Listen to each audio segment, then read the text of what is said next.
Le ministère, le service sera mesuré par le degré de Christ que nous aurons à prêcher. Être un serviteur consiste à être un serviteur de Christ. Mais nous souhaitons être vigilants sur ce que nous voulons dire par là.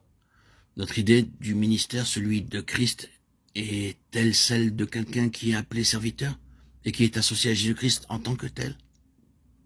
Ce n'est pas suffisant.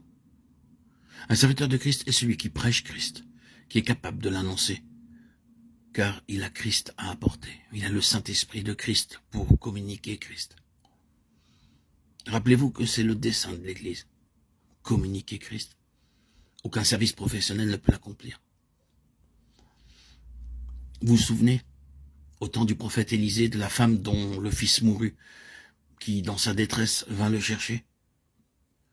Le prophète envoya son serviteur Géhazi, et celui-ci partit avec le bâton du prophète, d'une manière quelque peu professionnelle. Je suis le serviteur du grand prophète, et j'ai son bâton, l'emblème de son travail. Et Géhazi, avec cette sorte d'attitude professionnelle, s'y rendit et mit le bâton sur l'enfant, mais rien ne se produisit. Il n'y a rien de miraculeux dans ce qui est professionnel. Rien dans cette action ne pouvait satisfaire la femme. Elle s'accrochait au prophète et n'aurait absolument pas voulu d'un quelconque remplaçant, mais uniquement de lui. Et lorsqu'il entra, que fit-il?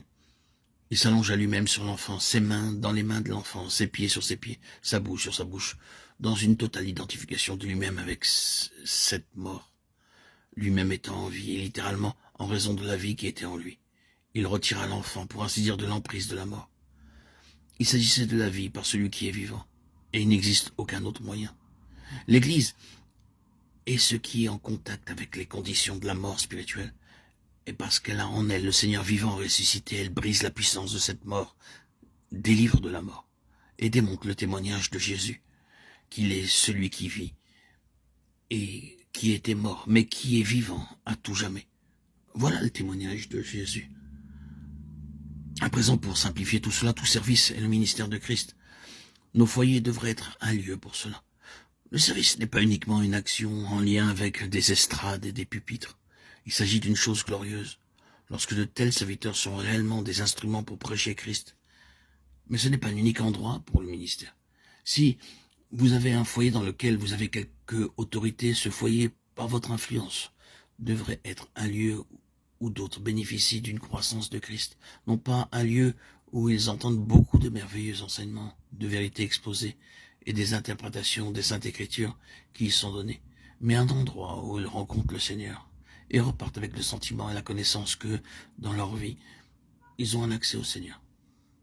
Ainsi, notons aussi que cela devait être le cas avec chaque membre de Christ dans toute la relation. L'Église n'est pas ici en tant que congrégation, mais en tant que corps spirituel. Et là où 2 ou 3 sont assemblés en son nom, l'Église est impliquée. Et il peut y avoir un ministère de Christ. Et il devrait y en avoir.